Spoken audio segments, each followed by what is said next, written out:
Hello, everybody, and welcome back to another week of Flyers Talk. I'm here with 97.3 ESPN's Flyers insider Kevin Durso, and we are going to be breaking down the Flyers' first week back from All-Star break. So to start off, first came back against the Panthers, who were a hot team in the NHL, another top 10 team right now. Came in as a force, and they came in and won that game. What can you say really helped them stick out during that game specifically? The turnaround from the first period to the second period. The fact that they were, as I kind of feared, because I was curious how they were going to start and whether Florida was going to start the same way, to be honest. I kind of expected a more casual start to the game, a feeling out process coming back from a break. And Florida just came out firing away and really had the Flyers on their heels, just like we had seen against Boston, just like we had seen against Tampa, teams like that. So it wasn't a good start, and it looked very much like the previous 5 games that they'd had on the losing streak. And then just a complete turnaround for the final 2 periods. Florida had 10 shots in the first period, 11 for the rest of the game, 3 in the third period, I believe.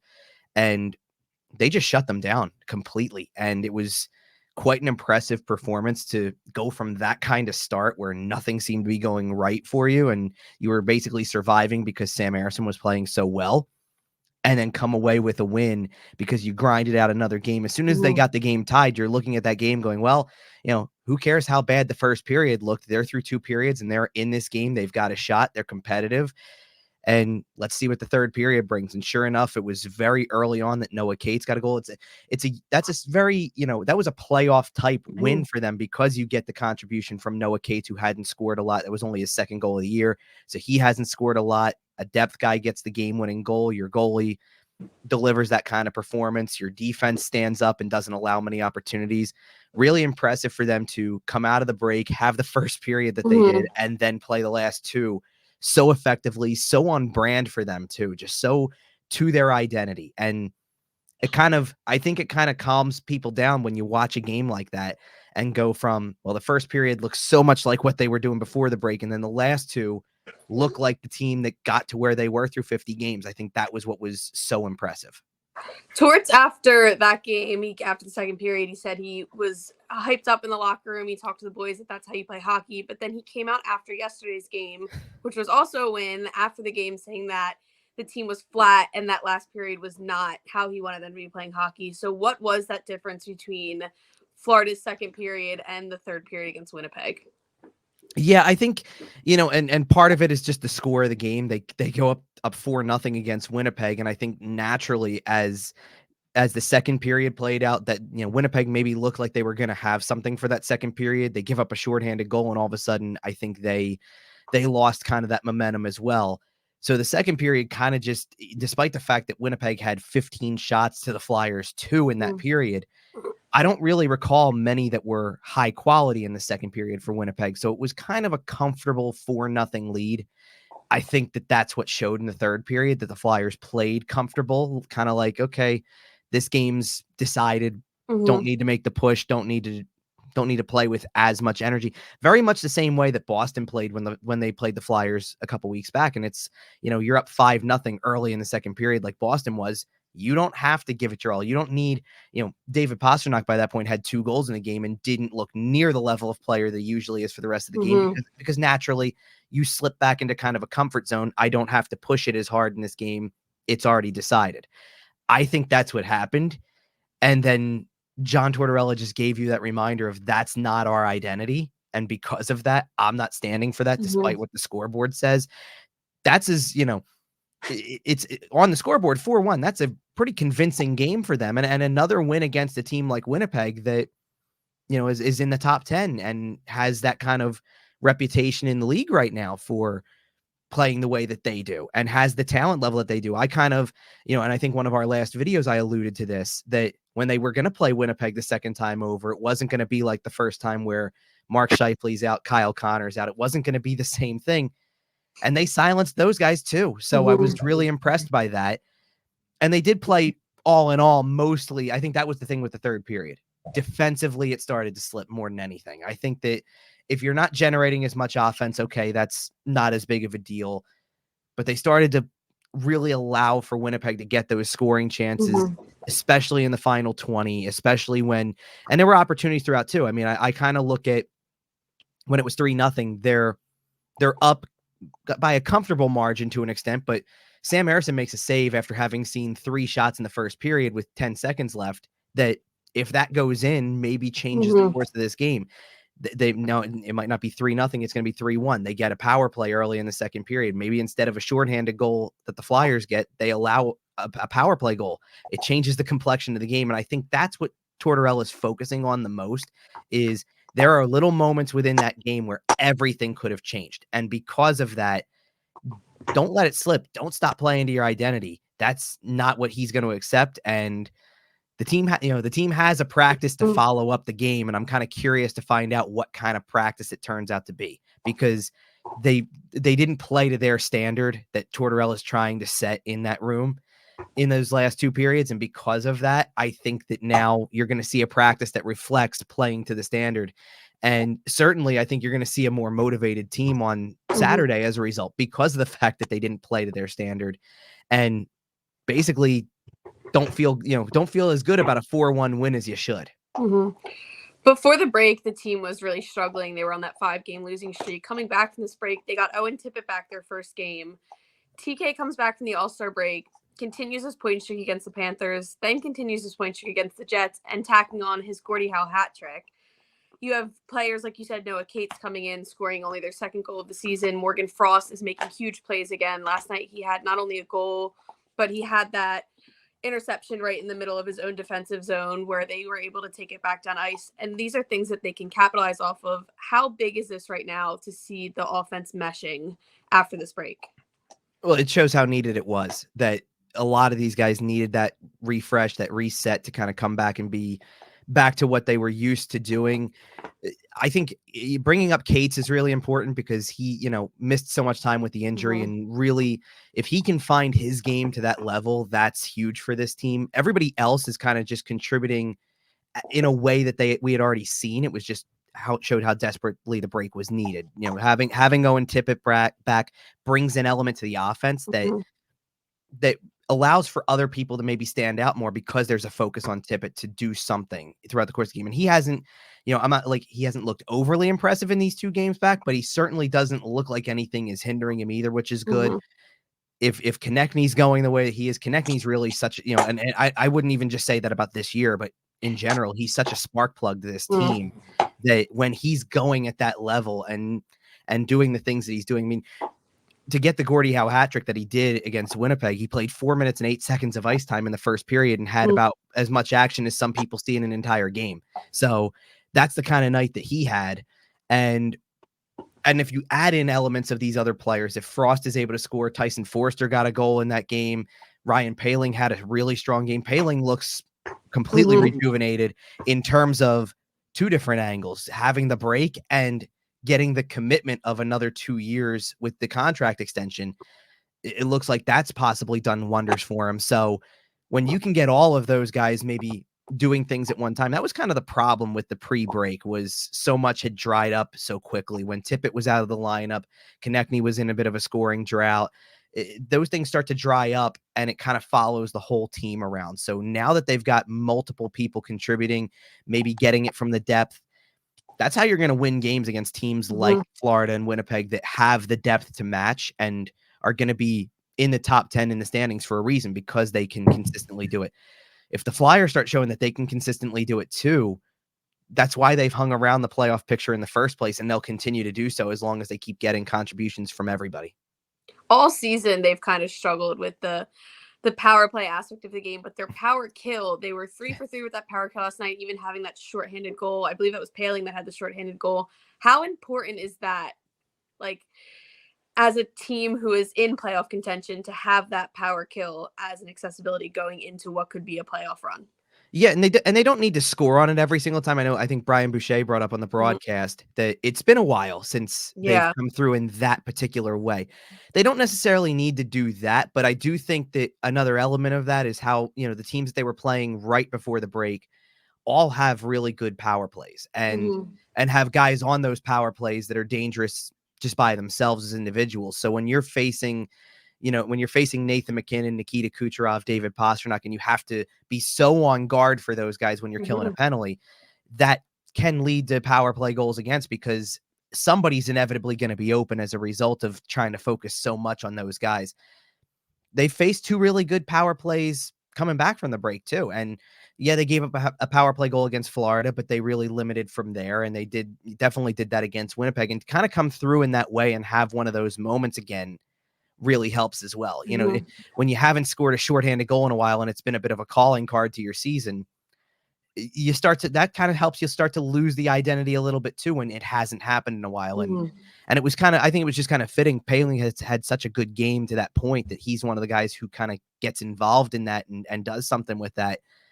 And just really, it was really smart on his part coming back, because it wasn't anything that looked as overly dangerous as some of their other shorthanded rushes, but he's got a screen opportunity there. Morrissey's kind of taking the eyes of Laurent Brossoit in that situation, and he uses that to his advantage and gets a shot off that catches Brossoit off guard, and it goes in. And that really becomes a complete game changer in that spot, because it was a momentum opportunity for Winnipeg to kind of claw back into that game.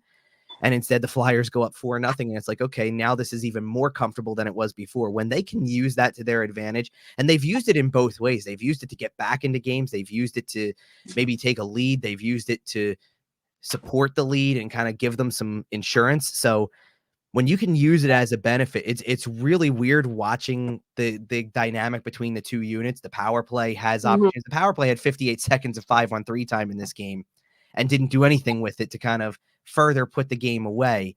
And the penalty kill is what comes through this unit that has continued to find ways to not just contribute by killing penalties, but give them some offense too. Now that was their 11th shorthanded goal. They're now tied for the league lead again. And for a while they were sole possession of first place in that category. It's, again, it's slipped a little bit in terms of producing on it. Now they got one of those back, and that's really helpful to just kind of turning a game and providing a boost, because you see the energy boost that it brings when they do that, when they score shorthanded.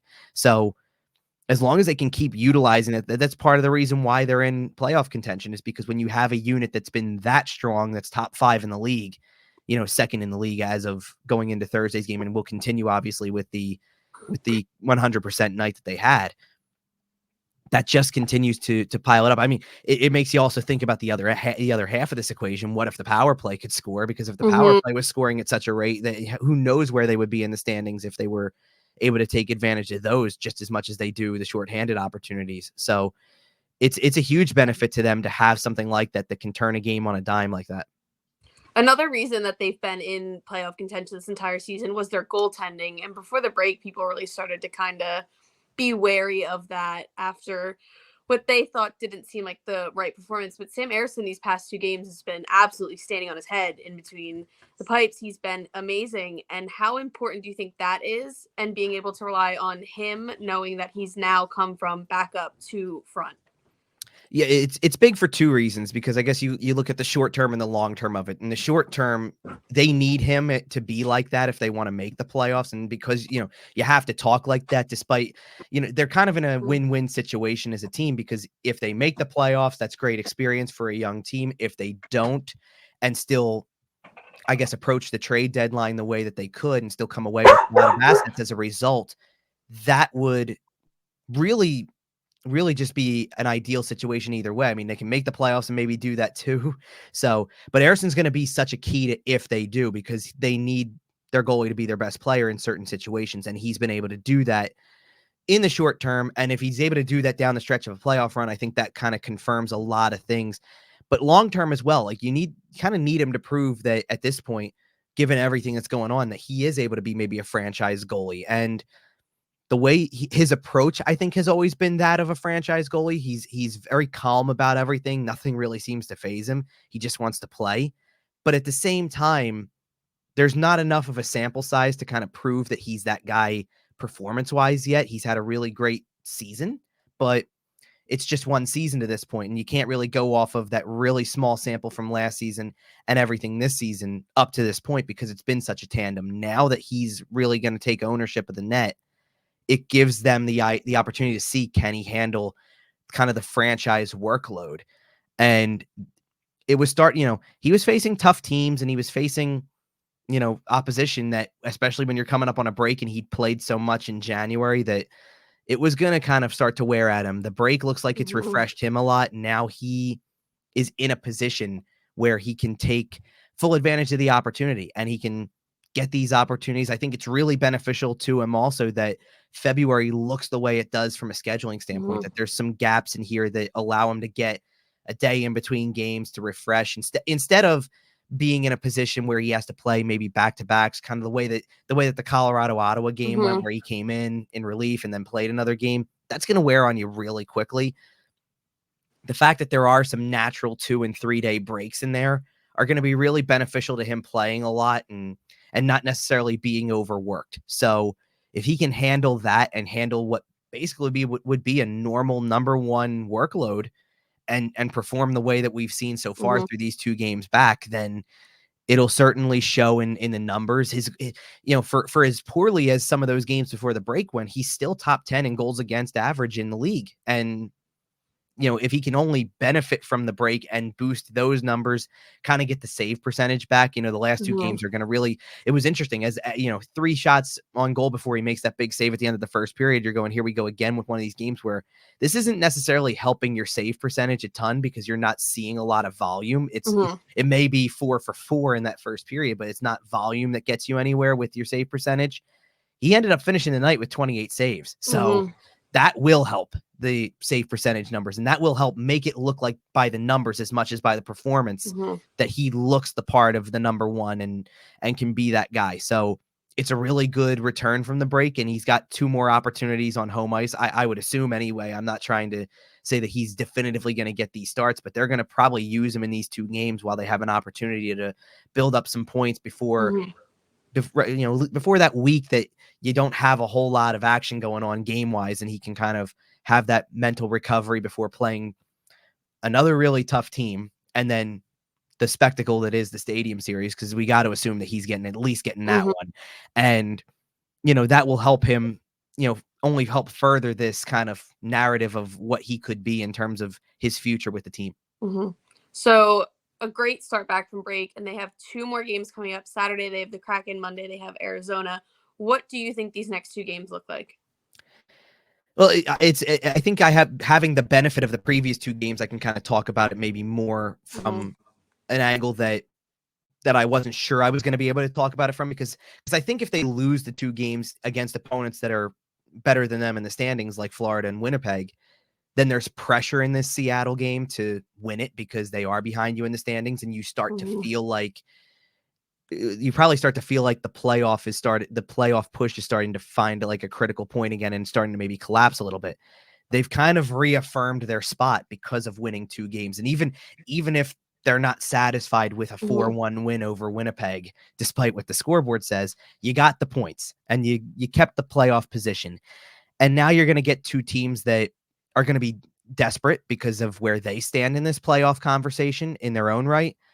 But you have an opportunity to, after showing what you can do against teams like Mhm. Florida and Winnipeg, to do the same thing against teams like Seattle and Arizona. And for what it's worth, you didn't play Seattle the best the first time around because you were playing them on a back-to-back. You did play Arizona well the first time around. So there's things you can channel that you're going to know coming into this game that you can look back on and maybe take away as things that you can utilize to your advantage Mhm. playing them for a second time. And I kind of hope that at least with the Saturday game to start with, because I don't want to look too far ahead in that with at least with the Saturday game against Seattle, that you can maybe play a little more relaxed because of Mhm. the fact that you don't have the pressure of the losing streak continued out of the break, and maybe it's up to 7 if you don't play well against these 2 opponents that have some star power. That's not the case. You snap the losing streak at 5. You've won a couple of games, and now you kind of get this part of the schedule that isn't Mhm. a top 10 team, and maybe can use that to your advantage. So I hope that I kind of hope that they use what they didn't like about the Winnipeg game to their advantage as well. That you could sit on the fact that you were satisfied with a 4-1 win against Winnipeg and kind of casually come into this game against Seattle. I don't think they're going to do that because of Mhm. kind of the messaging at the end of that game and the fact that it wasn't good enough and they allowed a lot in the third period. So that's what I'm looking for, is kind of that they maintain that identity, especially at the start of the game against Seattle, and try to channel that into what it could be for the rest of the weekend and as Mhm. they enter into this thing. it can only benefit them, especially as that week of the Stadium Series hits, and you got Toronto thrown in there too, which is certainly a kind of a testing game as well for them, an opponent that they haven't seen yet that will kind of be a marker as well, that you can maybe come into that with momentum and have a reason to be even more fired up about what you're going into, and more so than just, well, the playoff picture looks the way it does and it's February. Like, I don't think you can just rest on that. I think you want to have reasons to feel confident about yourself and to feel like these games carry a lot more meaning than maybe they did a week ago even. So if those things happen, that will be really important. And I hope that that's the start they have against Seattle, to kind of come out the same way they started against Winnipeg and then maintain it, as opposed to maybe resting on what they have built through the first period. My dog's going crazy over here, but we will be back next week with more Flyers talk, and we will have everything updated on the website and on the Instagram.